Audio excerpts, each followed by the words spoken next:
The magic നോവലിലേക്ക് ഏവർക്കും സ്വാഗതം. Kamala ഗോവിന്ദൻ്റെ തുമ്പപ്പൂവ് part 2. Police jeep ജയസൂര്യൻ്റെ വീട്ടുമുറ്റത്തെത്തിയപ്പോഴേക്കും രാത്രി 8 മണിയോളമായി. ഇരുട്ടിൻ്റെ കട്ടിപ്പുതപ്പ് വലിച്ചു കീറി ജീപ്പ് നിന്നു. ഹെഡ്ലൈറ്റ് അണഞ്ഞു. ഇൻസ്പെക്ടർ ശിവദാസ് ശ്രദ്ധിച്ചു. ഒരു ഡോക്ടറുടെ പദവിക്ക് ചേരുന്ന വീടും ചുറ്റുപാടുകളും. 2 നിലയിൽ വീട്. TV പ്രോഗ്രാമിൻ്റെ ശബ്ദം വെളിയിലേക്ക് കേൾക്കുന്നുണ്ട്. സിറ്റ് ഔട്ടിൽ കയറി ബെൽ സ്വിച്ചിൽ വിരലമർത്തിയത് ജയശങ്കറാണ്. വാതിൽ തുറന്നത് ജയസൂര്യനും. ഹലോ, ഇതൊരു സർപ്രൈസ് ആണല്ലോ. ഒട്ടും പ്രതീക്ഷിച്ചില്ല ഈ സമയത്ത്. വരൂ. തെല്ല് പിന്നിൽ നിന്ന് നീങ്ങി നിന്നിരുന്നതിനാൽ ശിവദാസ് വെട്ടപ്പെട്ടിരുന്നില്ല. എങ്കിലും ശ്രദ്ധിച്ചു. തികച്ചും സർപ്രൈസ് തന്നെ ആ മുഖത്ത്.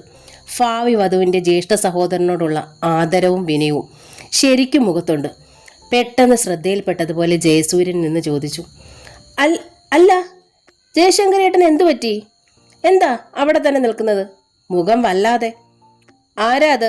ചോദ്യത്തോടൊപ്പം ജയസൂര്യൻ്റെ അച്ഛൻ വാസുദേവൻ ഇറങ്ങി വന്നു.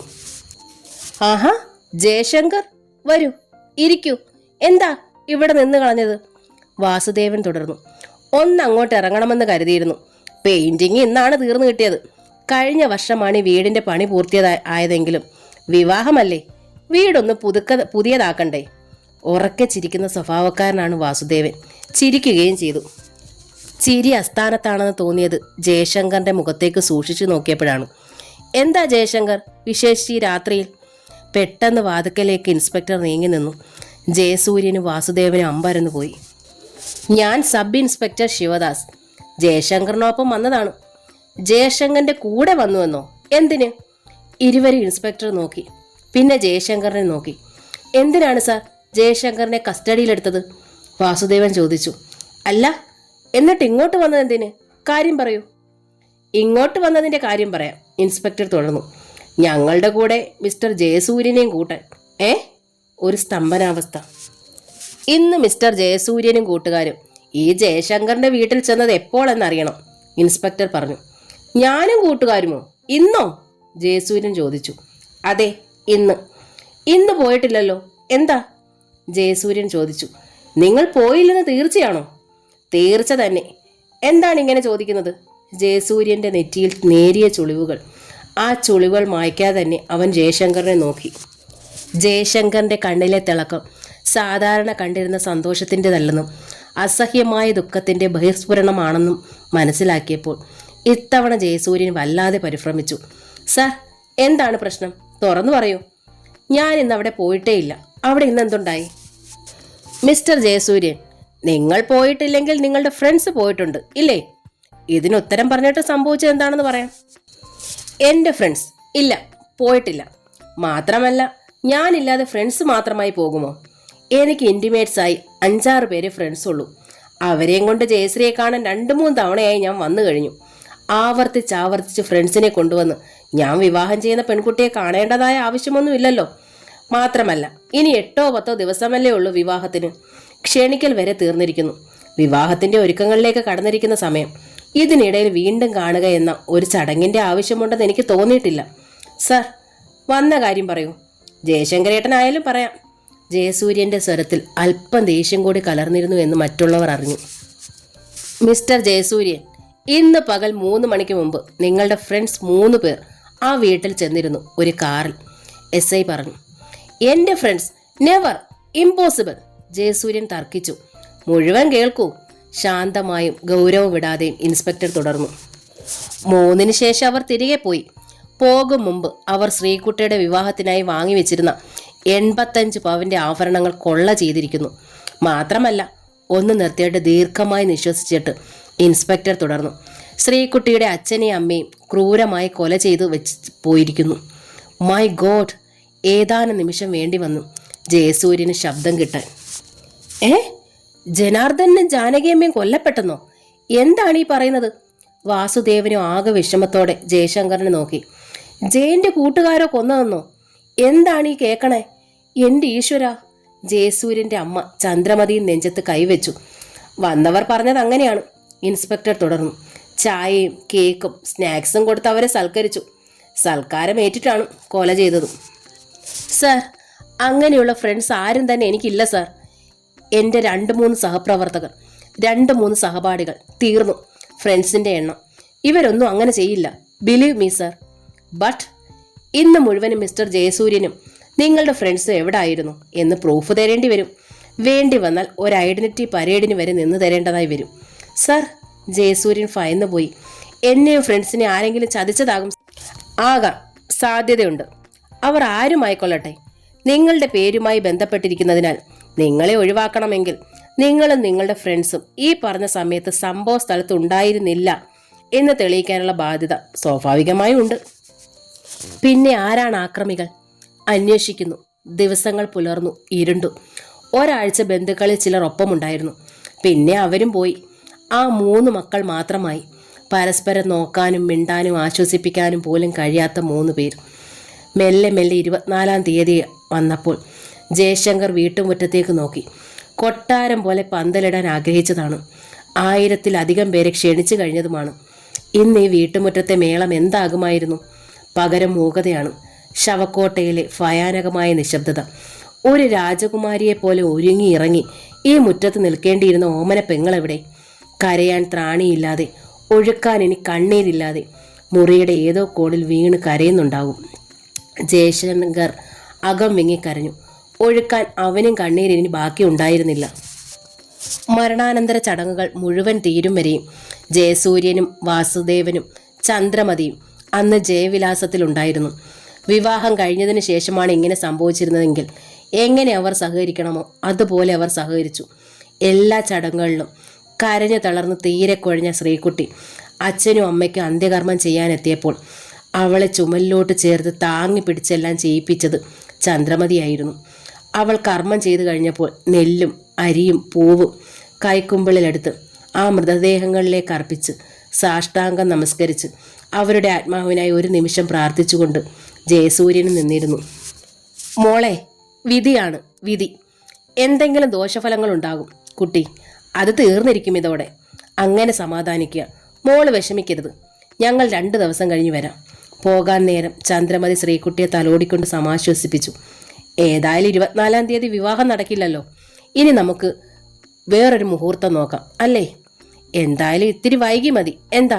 വാസുദേവൻ ചോദിച്ചു. വെറുതെ തലയാട്ടാനേ ജയശങ്കറിനും ജയക്കുട്ടനും കഴിഞ്ഞുള്ളൂ.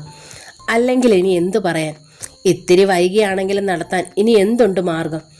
അവരുടെ നിസ്സഹായത തികച്ചും മനസ്സിലാക്കിയതുപോലെ വാസുദേവൻ പറഞ്ഞു. 2 ജീവൻ നഷ്ടമായി. അതിനേക്കാൾ വലുതല്ല ജയശങ്കർ 85 പവൻ. നഷ്ടപ്പെട്ടവരുടെ കൂട്ടത്തിൽ അതും പോകട്ടെ.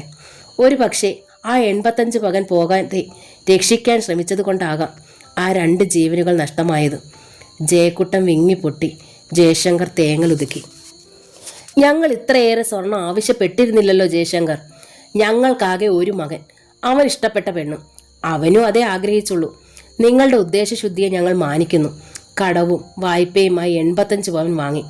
പക്ഷേ ഒരു ദിവസത്തേക്ക് പോലും അത്രയും പവൻ നിങ്ങൾ വീട്ടിൽ സൂക്ഷിക്കാൻ പാടില്ലായിരുന്നു. ഇത്രയും നേരത്തെ സ്വർണം എടുത്തതെന്തിന്? ബുദ്ധിമോശം കൊണ്ട് എന്തൊക്കെ നഷ്ടമായി. അതേക്കുറിച്ച് നമ്മളിനി സംസാരിക്കുന്ന എന്തിന്? ഞാൻ പറയാൻ വന്നത് ഇതാണ്. സ്വർണമില്ലെങ്കിലും ജയശ്രീ എൻ്റെ മകൻ തന്നെ വിവാഹം കഴിക്കും. സംശയിക്കേണ്ട. നിങ്ങൾ അതോർത്ത് വിഷമിക്കുകയും വേണ്ട.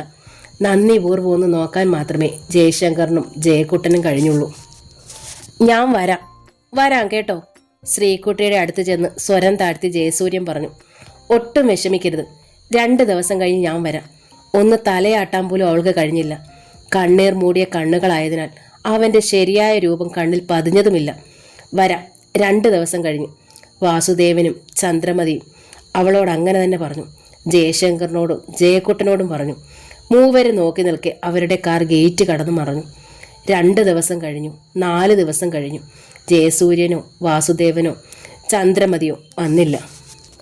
വല്ലാത്ത ദുഃഖത്തിൻ്റെ തീച്ചുളയിൽ കിടക്കവേ അവർ വന്നില്ല എന്നത് അത്ര വലിയ പ്രശ്നമായി ആരുടെയും പ്രജ്ഞയിലേക്ക് വന്നില്ല.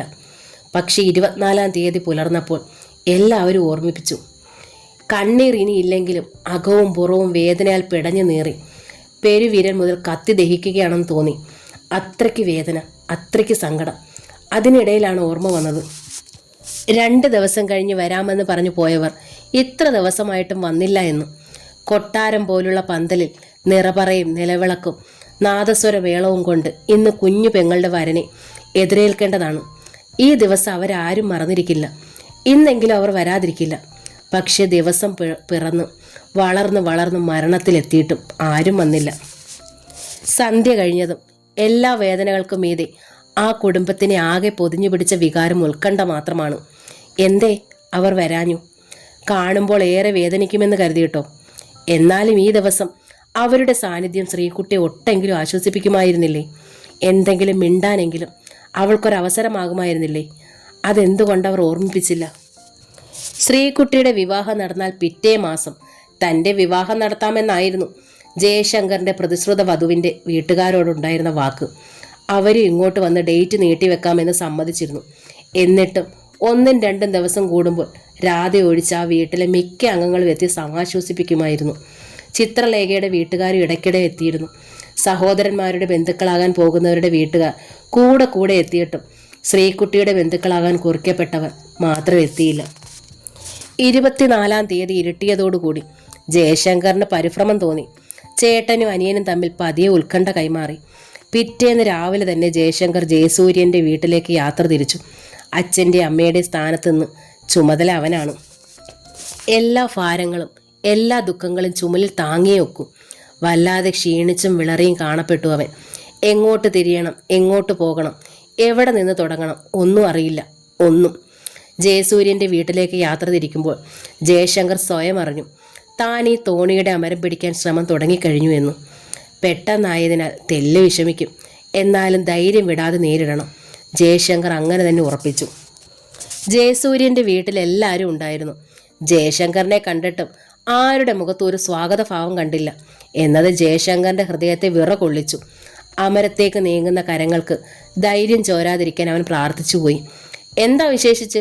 വാസുദേവനാണ് തുടങ്ങിയതും ഒട്ടും മയമില്ലാത്ത സ്വരത്തിൽ തന്നെ. ആരെ അങ്ങോട്ട് കണ്ടില്ല, ജയസൂര്യനെ പോലും. ജയശങ്കർ പതിയെ പറഞ്ഞു. അതുകൊണ്ട് ഇറങ്ങിയതാണ്. ആ ഇരിക്കേ, വാസുദേവൻ പറഞ്ഞു. ജയശങ്കർ ഇരുന്നു. അങ്ങോട്ടൊന്ന് വരണമെന്ന് കരുതിയിരിക്കുകയായിരുന്നു. ധൃതിപ്പെട്ടില്ല എന്നേ ഉള്ളൂ. ഏതായാലും ജയശങ്കർ വന്ന സ്ഥിതിക്ക് ഞാനിനി മെനക്കെട്ട് വരണ്ടാലോ. ആ ശബ്ദത്തിൽ എന്തോ അസ്വാഭാവികതയുടെ ധ്വനി. ജയസൂര്യൻ്റെ തെളിയാത്ത മുഖം. ചന്ദ്രമതിയുടെ മുഖത്ത് ഒരു തരം വല്ലാത്ത വെറുപ്പ് തന്നെയാണോ? ജയശങ്കർ സംശയിച്ചു. എങ്കിലും അമരക്കാരനായി നിൽക്കുന്നവന് ഒരു നയവും ചുമതലയും ഉണ്ടല്ലോ, ഒരു സാമർഥ്യവും.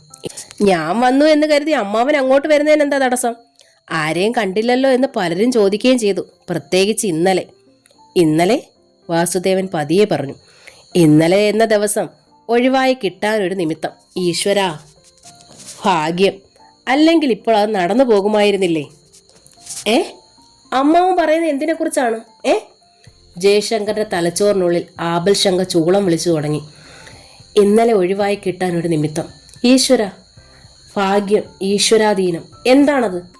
തൻ്റെ അച്ഛൻ്റെയും അമ്മയുടെയും ദാരുണമായ മരണം അതിവരുടെ ഭാഗ്യമാണെന്നോ ഈശ്വരാധീനമാണെന്നോ? ഞരമ്പുകൾ വീർത്ത് പൊട്ടാൻ പോകുന്നത് പോലെ ജയശങ്കറിന് വല്ലാത്ത വീർപ്പുമുട്ടലായി. എന്തിനെക്കുറിച്ചാണെന്ന് ചോദിച്ചാൽ ഞാൻ വിശദീകരിക്കാം. വാസുദേവൻ തുടക്കമിട്ടു. അതിഭീകരമായ ഏതോ ഒരു പൊട്ടിത്തെറിക്ക് വഴിമരുന്നിടുന്നത് പോലെ വാസുദേവൻ ജയശങ്കറിൻ്റെ അടുത്ത്. ഞങ്ങൾക്ക് ഈ നാള് നോട്ടത്തിലും നക്ഷത്ര പൊരുത്തത്തിലും ഒന്നും അത്ര വലിയ വിശ്വാസമുള്ള കൂട്ടത്തിലല്ല. എന്നാൽ തീരെ ഇല്ലാതെയുമില്ല. കുട്ടിയുടെ ജാതകം കിട്ടിയപ്പോൾ അതുകൊണ്ട് വലുതായി നോക്കാനൊന്നും ശ്രമിച്ചതുമില്ല. ജയന്റെയും ആ കുട്ടിയുടെ നാളുകൾ ഒരു ജ്യോത്സ്യന്റെ കയ്യിൽ കൊടുത്തു. പൊരുത്തം ഉത്തമം എന്ന് പറഞ്ഞു. അത് തന്നെ ധാരാളമായെന്നും കരുതി. ജയശങ്കർ എന്തോ കേൾക്കുകയാണ്. നിശ്ചയിക്കപ്പെട്ട വിവാഹം നടക്കാതെ വന്നപ്പോൾ എന്തോ ദോഷമുണ്ടെന്ന് പലരും പറഞ്ഞു. വാസുദേവൻ തുടരുകയാണ്. ഏതോ അദൃശ്യ ബിന്ദുവിൽ നിന്നോ അന്യഗ്രഹത്തിൽ നിന്നോ ഒഴുകിയെത്തുന്ന ശബ്ദം പോലെയാണ് ജയശങ്കറിന് തോന്നിയത്. നോക്കിയപ്പോൾ ശരിയാണ്, ആ കുട്ടിയുടെ ജാതകത്തിൽ ദോഷമുണ്ട്. എന്തു ദോഷം? ചോദിക്കാൻ ജയശങ്കരൻ നാവില്ലായിരുന്നു. ശക്തിയേറ്റ് അതെവിടെയോ വീണു പോയിരിക്കുന്നു. 19-ാം വയസ്സിൽ മാതാവിനും പിതാവിനും കർമ്മം ചെയ്യാനുള്ള യോഗം ആ കുട്ടിയുടെ ജാതകത്തിലുണ്ട്. ജ്യോത്സ്യവും മറ്റും തീരെ വിശ്വസിക്കാതിരുന്നിട്ട് കാര്യമില്ല. ജാതകം നോക്കി ഫലം കണ്ടെത്തിയിരുന്നെങ്കിൽ, ദോഷം മാറ്റിയിരുന്നെങ്കിൽ ആ മരണങ്ങൾ ഒരുപക്ഷെ നീങ്ങി കിട്ടുമായിരുന്നു എന്നാണ് ജ്യോത്സ്യം പറഞ്ഞത്. ജയശങ്കറിന് തോന്നി, 19-ാം വയസ്സിൽ കർമ്മം ചെയ്യാൻ ജാതകവശാൽ യോഗമുണ്ടായിരുന്നെങ്കിൽ അത് നടന്നു കഴിഞ്ഞിരിക്കുന്നു. അതും ഇവരുടെ തെളിയാത്ത മുഖം തമ്മിൽ ഇനി എന്ത് ബന്ധം? ചോദിക്കാൻ നാവ് ഉയർന്നില്ല.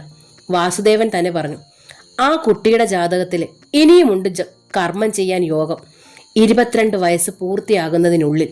ജയശങ്കർ ഇത്തവണ നടുങ്ങുക തന്നെ ചെയ്തു. തന്നിൽ മൂത്ത ആർക്കുമാകാം അത്. സഹോദരങ്ങൾ മൂത്തതല്ലേ, നിങ്ങൾക്കാകാം. വാസുദേവൻ തുടർന്നു, ആ കുട്ടി എവിടെ നിൽക്കുന്നു എന്നതിനെ ആശ്രയിച്ചായിരിക്കാം. ഒരുപക്ഷെ വിവാഹം നടന്നാൽ ജയശ്രീ നിൽക്കുക ഇവിടെയല്ലേ. എനിക്കോ ചന്ദ്രമതിക്കോ കർമ്മം ചെയ്യാം. അല്ല, അതിനി അവളുടെ ഭർത്താവിന് തന്നെ ആയെന്നും. നിർത്തൂ, ജയശങ്കർ പറഞ്ഞുപോയി. തനിക്ക് ചുറ്റും ഒരു തീകോളം തൊട്ടു തൊട്ട് കറങ്ങുന്നത് പോലെ ജയശങ്കറിന് വല്ലാതെ ചൂടനുഭവപ്പെട്ടു. എന്നായാലും മരിക്കും, അതൊരു സത്യം.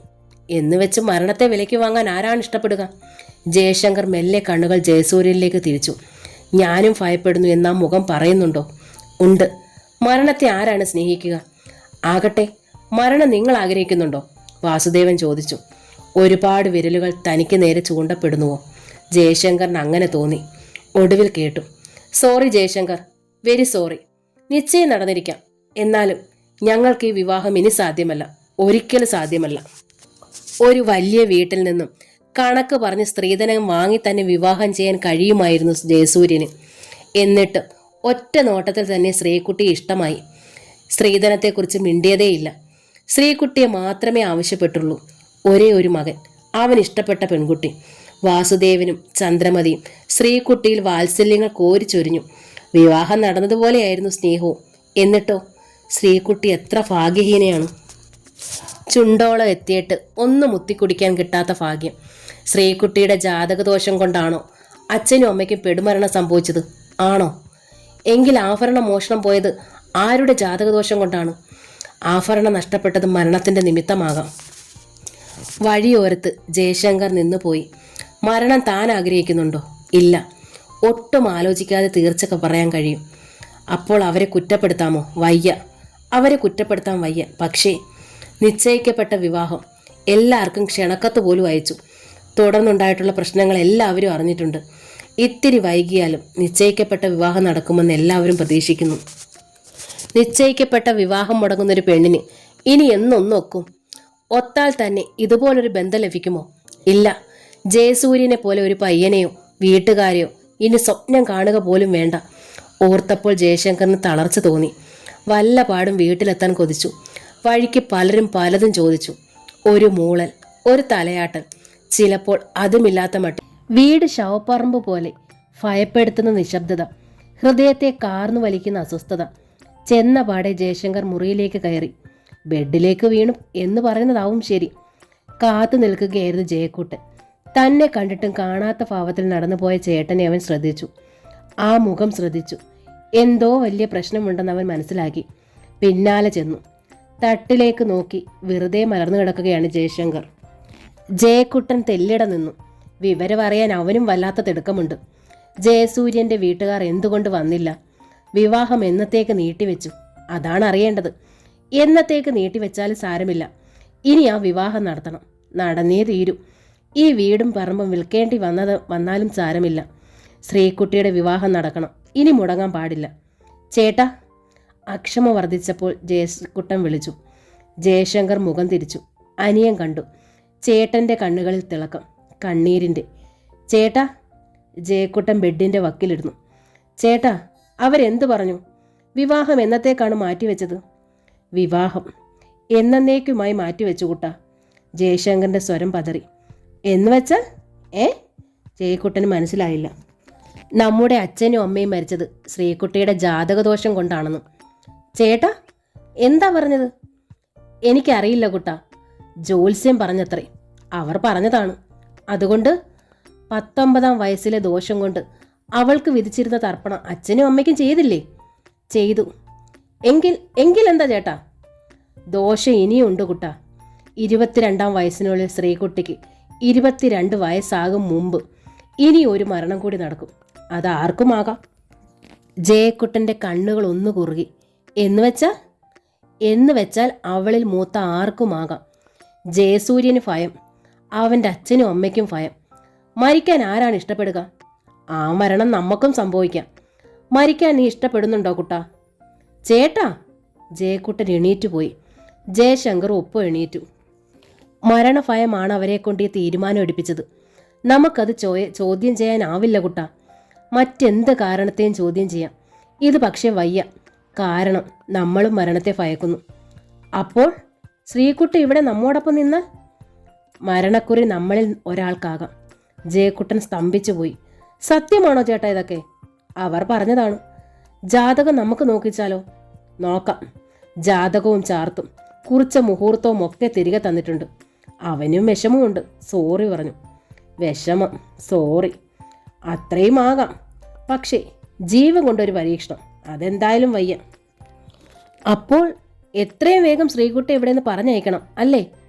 അല്ലെങ്കിൽ മരണം എന്നെയോ ചേട്ടനെയോ. ഇരുവർക്കും ചായയുമായി വന്ന ശ്രീകുട്ടി വല്ലാതെ തളരുകയായിരുന്നു. താഴെ വീണുടയാതെ ചായക്കപ്പോൾ അവൾ വല്ല വിധേനയും മേശമേൽ വെച്ചു. കേട്ടു, എല്ലാം കേട്ടു. മരണഭീതി അദ്ദേഹത്തിന്, അദ്ദേഹത്തിൻ്റെ അമ്മയ്ക്ക്, അദ്ദേഹത്തിൻ്റെ അച്ഛന്. ഈശ്വര! ശ്രീകുട്ടി നെഞ്ചിൽ കൈവച്ചു.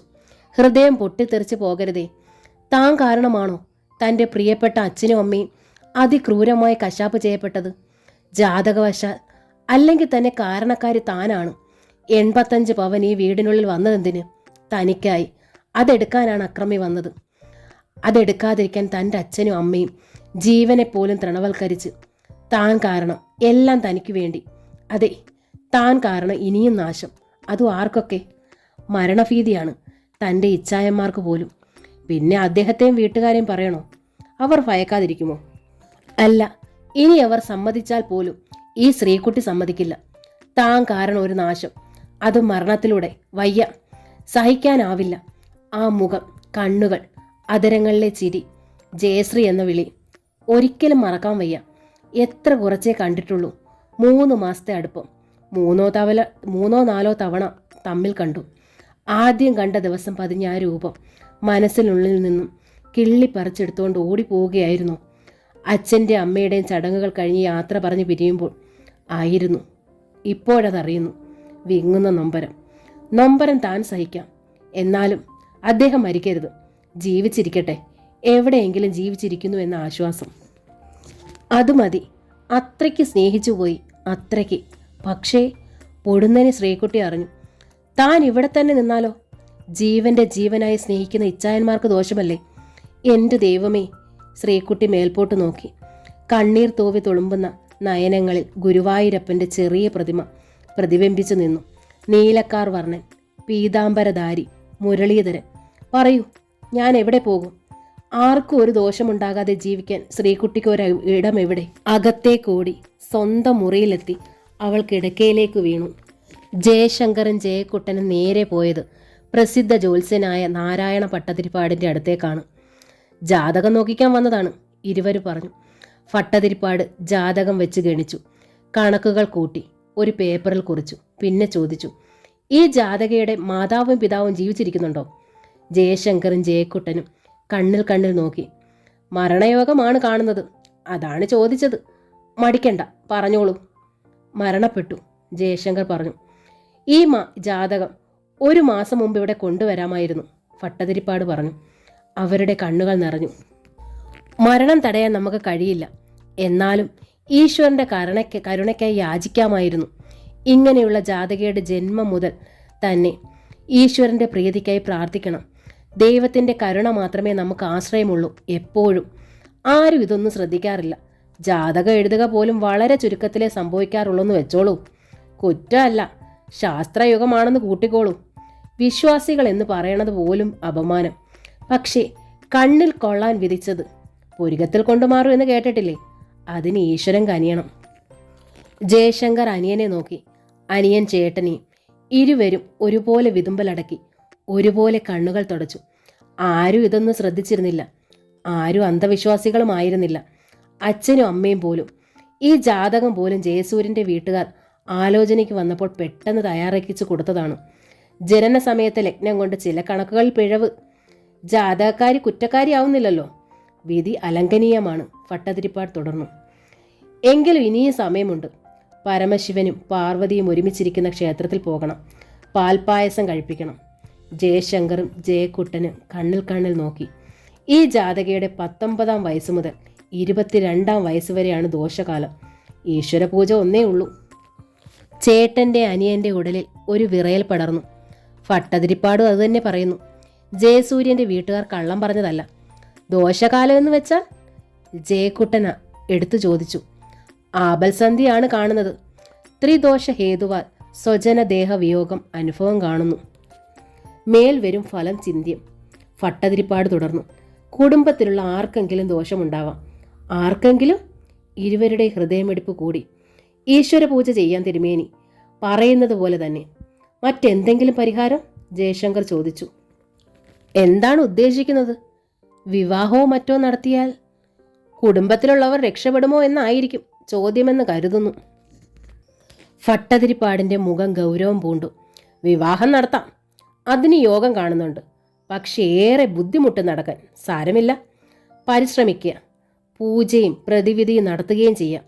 വിവാഹം നടന്നു കഴിഞ്ഞാൽ ജാതകയെ കൊണ്ട് ആ കുടുംബത്തിലുള്ളവർക്ക് വേണ്ടിയും പൂജ ചെയ്യിക്കുക. നിങ്ങൾക്കുള്ളത് അങ്ങോട്ട് കൊടുത്തു എന്ന് ആശ്വസിക്കരുതെന്ന് സാരം. നിങ്ങളും ചെയ്യണം. ഇരുവരും തലകുലുക്കി. തിരുമേനി പൂജാവിധികൾ എന്തൊക്കെയാണെന്ന് കുറിച്ചു കൊടുത്തു. തിരിച്ചു പോകുമ്പോൾ ജയശങ്കറിൻ്റെ ചിന്ത ശ്രീകുട്ടി ഇതെങ്ങനെ അറിയിക്കുമെന്നായിരുന്നു. ജയക്കുട്ടൻ്റെ ചിന്ത മറ്റൊന്നായിരുന്നു. ശ്രീകുട്ടി എത്രയും വേഗം വീട്ടിൽ നിന്ന് ഒഴിവാക്കണം. എങ്ങനെയും. വിവാഹത്തിലൂടെങ്കിൽ അങ്ങനെ. മരണത്തെ അവന് വല്ലാത്ത ഭയമായിരുന്നു. ശ്രീകുട്ടിയുടെ സഹോദരന്മാർ ഒടുവിൽ തീരുമാനിച്ചു. തൽക്കാലം ശ്രീകുട്ടിയൊന്നും അറിയണ്ട. പക്ഷെ ജയസൂര്യൻ്റെ വീട്ടുകാർ വരാത്തതെന്തെന്ന ഉത്കണ്ഠ അവൾക്കുണ്ടാകുമല്ലോ. ചോദിച്ചാൽ എന്തു പറയും? അപ്പോൾ തോന്നുന്ന എന്തെങ്കിലും കള്ളത്തരം പറയാം. മറ്റൊരു വിവാഹം ആലോചിക്കാം, നടത്താം. ആലോചന വരുമ്പോൾ ശ്രീകുട്ടി അറിഞ്ഞാൽ മതി. നടത്താൻ പണമോ? ഇനി എവിടെ നിന്ന് കടം കൊള്ളും? നമുക്ക് വീട് വിൽക്കാം, ജയക്കുട്ടൻ പറഞ്ഞു. പിന്നെ നമ്മൾ എവിടെ താമസിക്കും കുട്ടാ? ജീവൻ നിലനിർത്തുന്നല്ലേ ചേട്ടാ പ്രധാനം. താമസം പിന്നെയല്ലേ. എന്നാലും വിൽക്കേണ്ട. അച്ഛൻ്റെ അമ്മയുടെ ആത്മാവ് പൊറുക്കില്ല. പണയം വെക്കാം, പിന്നെ വീട്ടിയാൽ മതിയല്ലോ. എങ്ങനെ വീട്ടും? ഇപ്പോൾ തന്നെ കടം കൊണ്ട് കഴുത്തു വരെ മുങ്ങി. അങ്ങനെ നോക്കിയാൽ അന്തമുണ്ടാകില്ലടാ. എങ്ങനെയും വീട്ടണം. നമ്മുടെ ജീവന്റെ രക്ഷ മാത്രമല്ല പ്രധാനം. വിവാഹം മുടങ്ങിപ്പോയ ശ്രീകുട്ടിയുടെ രക്ഷയും കൂടി നോക്കണം. കഴിയും വേഗം അവളെ ഭർത്തൃമതിയാക്കണം. വേണം. ജയക്കുട്ടന് ശരിവെച്ചു. പക്ഷേ ഇനി ജയസൂര്യനെ പോലൊരു പയ്യന്റെ ആലോചന ശ്രീകുട്ടിക്ക് വരുമോ കുട്ടാ? വന്നാൽ തന്നെ നമ്മുടെ വീട് പണയം വെച്ചാൽ കിട്ടുന്ന ചെറിയ തുക കൊണ്ട് എന്താകാനാണ്? വലിയ ആലോചനകളെക്കുറിച്ച് നമ്മളിനി ചിന്തിക്കേണ്ട ചേട്ടാ. വന്ന് കണ്ട് ഇഷ്ടപ്പെടുന്ന ഏത് പയ്യനെയും നമ്മൾ സ്വീകരിക്കണം, നടത്തണം. അതാ വേണ്ടത്. ജയശങ്കർ അനിയനെ ഒന്ന് സൂക്ഷിച്ചു നോക്കി. അവൻ്റെ ഉൾത്തടത്തിലെ വിങ്ങൽ ചേട്ടൻ മനസ്സിലാക്കി. സൂക്ഷിച്ചു നോക്കിയപ്പോൾ ജയശങ്കർ അറിഞ്ഞു, അതേ വിങ്ങൽ തൻ്റെ ഉള്ളിലുണ്ടെന്നു. ഭീതിയിൽ നിന്നും ഉടലെടുത്ത നിർവചിച്ചറിയാനാവാത്ത വിങ്ങൽ. മരണഭീതിയും അനുജത്തിയോടുള്ള അമിതമായ സ്നേഹവും വാത്സല്യവും ഒക്കെ കൂടി കെട്ടിമറിഞ്ഞ് വേർതിരിക്കാനാവാത്ത ശ്വാസം മുട്ടിക്കുന്ന വിങ്ങൽ. ഉള്ളിൽ പുത്തൻ ചിന്തകളും അന്ധവിശ്വാസങ്ങളും തമ്മിൽ യുദ്ധം. വിശ്വാസവും അവിശ്വാസവും ഏതാണ് ശരി? ഒരു പരീക്ഷണത്തിന് വിട്ടുകൊടുക്കാൻ പറ്റിയ വിഷയമല്ല. ജീവനാണ് മുഖ്യം. ഒരു ജീവിതം കാത്തിരിക്കുന്ന പെണ്ണ്, പിന്നെ കുട്ടികൾ, കുടുംബം എല്ലാം മുമ്പിൽ കാണുക. ഒരു മരണം ഒട്ടും ആഗ്രഹമില്ല. ജയസൂര്യൻ്റെ അച്ഛൻ പറഞ്ഞത് എത്ര ശരി. പ്രായമായ ഞങ്ങൾ മരണത്തെ ഭയപ്പെടുന്നു. അപ്പോൾ ഈ ചെറുപ്രായത്തിൽ ഞങ്ങളുടെ മകൻ അത് ആഗ്രഹിക്കുമോ? ശ്രീകുട്ടിയെ ഉയിരിൻ്റെ ഉയിരായി കരുതുന്ന തനിക്കും അനിയനും പോലും പൊരുത്തപ്പെട്ടു പോവാനാവാത്ത ഒരു സത്യത്തോട് ഇന്നലെ കണ്ട ജയസൂര്യനും കുടുംബവും പൊരുത്തപ്പെടുമോ? വിവാഹം നടന്നതിന് ശേഷമായിരുന്നെങ്കിൽ വിധി എന്ന് കരുതി പോംവഴി നോക്കാൻ അവർ നിർബന്ധിതരാകുമായിരുന്നു, ക്ഷമിക്കുമായിരുന്നു. പക്ഷേ ശ്രീകുട്ടി നിർഭാഗ്യവതിയാണ്. 19ാം പിറന്നാളിന് മുമ്പ് എല്ലാ ഭാഗ്യവും അസ്തമിച്ചിരിക്കുന്നു. ഒരിക്കലും അവളുടെ കണ്ണുകൾ നിറയരുതെന്ന് മോഹിച്ചിരുന്നു. കഴിവിൻ്റെ പരമാവധി പരിധിക്കു അപ്പുറത്ത് നിന്നവളുടെ വിവാഹം അതിഗംഭീരമാക്കാൻ എല്ലാ തരത്തിലും പരിശ്രമിച്ചതും ആ മോഹം കൊണ്ടായിരുന്നു. പക്ഷേ ഇനി ചേട്ടനും അനുജനും വീട്ടിലെത്തി. ശ്രീകുട്ടിയോട് മിണ്ടാൻ ശ്രമിച്ചില്ല. ജയസൂര്യനെയും വീട്ടുകാരെയും കുറിച്ച് അവൾ എങ്ങാൻ ചോദിച്ചാലോ? ഇരുവരും ഒഴിഞ്ഞു മാറി. ശ്രീകുട്ടി ഒഴിഞ്ഞു മാറുകയായിരുന്നു. വിവാഹബന്ധം മാറിപ്പോയി എന്നങ്ങാൻ ഇവർ നേരിട്ട് പറഞ്ഞാലോ? തനിക്ക് പിടിച്ചു നിൽക്കാൻ പറ്റാതെ വന്നാലോ? നിറഞ്ഞുകൊണ്ടേയിരുന്ന ആ കണ്ണുകൾ അവൾ അറിഞ്ഞു. തൻ്റെ എല്ലാ ഭാഗ്യവും അസ്തമിച്ചു പോയിരിക്കുന്നുവെന്ന്. ജാതകഫലമാണോ അച്ഛൻ്റെ അമ്മയുടെയും മരണം? താൻ ജനിക്കാതിരുന്നുവെങ്കിൽ അച്ഛനും അമ്മയ്ക്കും ഈ ദുരന്തം നേരിടുകയില്ലായിരുന്നു എന്നതാണോ സത്യം? 2 മക്കൾ ഉണ്ടായതിനു ശേഷം വളരെ വൈകി താൻ പിറന്നു. ജന്മമേകിയർക്കുള്ള ആയുസ് വെട്ടിക്കുറച്ചുകൊണ്ട്. പാപജന്മം, മുജ്ജന്മ പാപമാകാം. ഇവൾ ശപിക്കപ്പെട്ടിരിക്കുന്നു. മോക്ഷം തേടി എവിടെ പോകണം? മോക്ഷത്തിനായി എന്തു ചെയ്യണം? ശ്രീകുട്ടിക്ക് അറിയില്ല. അച്ഛനും അമ്മയും അവളെ കൈവെള്ളയിൽ നിന്ന് താഴെ വെച്ചിട്ടില്ല. ചേട്ടന്മാർ അവളെ എന്നും ഓമനിച്ചു. പഠിക്കാൻ ബുദ്ധിയില്ലായിരുന്നു ശ്രീകുട്ടിക്ക്. എത്ര പഠിച്ചാലും രക്ഷയില്ല. ശ്രീകുട്ടിയുടെ തലച്ചോർ പഠനകാര്യങ്ങളിൽ അവളെ ഒട്ടും സഹായിച്ചില്ല. 10ാം ക്ലാസ് കഷ്ടിച്ച് മാർക്ക് വാങ്ങി ജയിച്ചു. അച്ഛനോ അമ്മയോ ചേട്ടന്മാരോ അവളെ കുറ്റപ്പെടുത്തിയതേയില്ല, ശാസിച്ചില്ല. ഇത്തിരി കളിയാക്കി, അത്രമാത്രം. പ്രീ ഡിഗ്രിക്ക് പ്രൈവറ്റായിട്ടേ അഡ്മിഷൻ കിട്ടിയുള്ളൂ. പാരലൽ കോളേജിൽ പഠിച്ചു. പ്രീ ഡിഗ്രിയും കഷ്ടിച്ച് ജയിച്ചു. ഇത്ര മതി. ഒരുത്തൻ്റെ ഭാര്യാപദം അലങ്കരിക്കാൻ പ്രീ ഡിഗ്രി ധാരാളം, ചേട്ടമ്മ പറഞ്ഞു. അവരുടെ അഭിപ്രായങ്ങൾക്കൊരിക്കലും മറു ചോദ്യം ശ്രീകുട്ടിക്ക് ഉണ്ടായിരുന്നില്ല. എത്ര ശ്രമിച്ചാലും താനൊരു ഡിഗ്രിക്കാരിയാകാൻ കഴിയില്ലെന്നും അവൾക്കറിയാമായിരുന്നു. തൻ്റെ ജീവിതം അച്ഛനമ്മമാരുടെയും ചേട്ടന്മാരുടെയും അഭിപ്രായഗതിയിലേക്ക് ഒഴുക്കിവിടാനായിരുന്നു അവൾക്കും ഇഷ്ടം. കമലാ ഗോവിന്ദൻ്റെ തുമ്പപ്പൂവ് എന്ന നോവലിൻ്റെ ഈ ഭാഗം ഇവിടെ പൂർണ്ണമാവുകയാണ്. ഈ നോവൽ നിങ്ങൾക്ക് ഇഷ്ടമായെങ്കിൽ സബ്സ്ക്രൈബ് ചെയ്യാതാണ് നിങ്ങളിത് കാണുന്നതെങ്കിൽ പ്ലീസ് ഒന്ന് സബ്സ്ക്രൈബ് ചെയ്യണേ. താങ്ക്